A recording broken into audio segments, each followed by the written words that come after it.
Indo agora para a lição do domingo, nós vamos encontrar aqui uma referência à cidade de Siquém, onde Josué, conforme capítulo 24, versículo 1, e a lição traz aqui para nós esse registro, né? Onde Josué, ele chama os anciãos. Vamos aqui, produção, colocar o 24:1, por favor. Vamos ver aqui. Diz assim: Depois reuniu Josué todas as tribos de Israel em Siquém e chamou os anciãos de Israel, os seus cabeças, os seus juízes, os seus oficiais, e eles se apresentaram diante de Deus. Então Josué disse a todo o povo: Assim diz o Senhor, o Deus de Israel. É muito importante essa expressão, porque aqui é como se Josué Josué vai passar a descrever o recado do Deus de Israel ao seu povo. E este recado, irmãos, neste recado, eu contei 18 verbos. Pode ser que haja aqui uma diferença, 18 ou 19, mas eu contei 18 ações que Deus realizou, descritas nos versos, a partir do verso 3 até o verso 3. 18 ações de Deus em favor do seu povo. E uma palavra a mais, irmãos, acerca de Siquém, é que em Siquém, Abraão erigiu o primeiro altar da sua peregrinação pela terra. E o autor imagina o seguinte: se Abraão não tivesse sido chamado para sair do meio da sua terra, da sua parentela, ele e a sua casa ainda estariam servindo outros deuses. Então, em Siquém, o primeiro altar.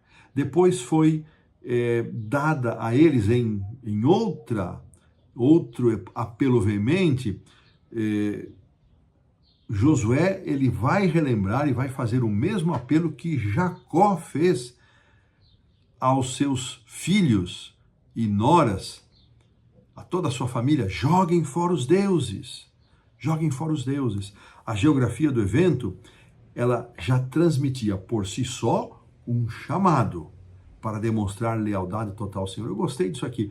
O auxiliar do professor diz que na Bíblia, geografia também é teologia. Olha que interessante, que frase, né?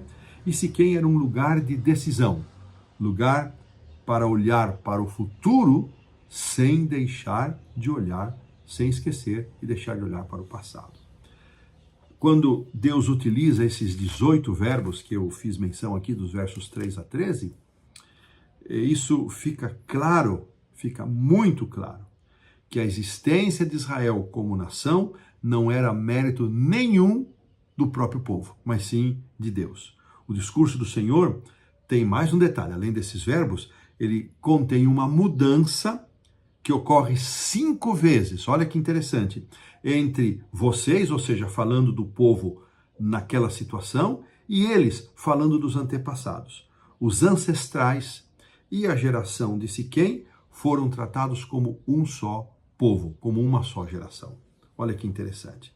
Josué, com isso, estava procurando mostrar aquilo que Moisés também havia já demonstrado e afirmado em Deuteronômio, que o Senhor não havia feito aliança apenas com os antepassados, somente com os antigos, mas com todas as pessoas que estavam ali naquele momento, com todos, e com aqueles que viriam futuramente.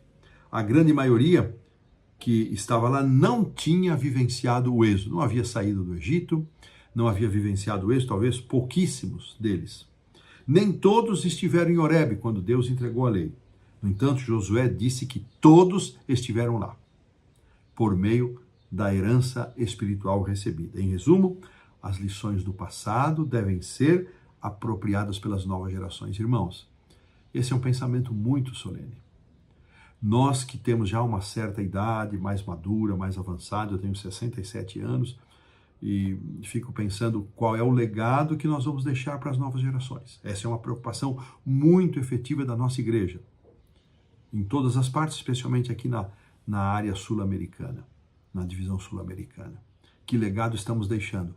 Como as novas gerações têm recebido a mensagem que um dia nós recebemos e que um dia foi entregue aos nossos antepassados. Nós estamos tendo sucesso em transmitir e preservar essa mensagem?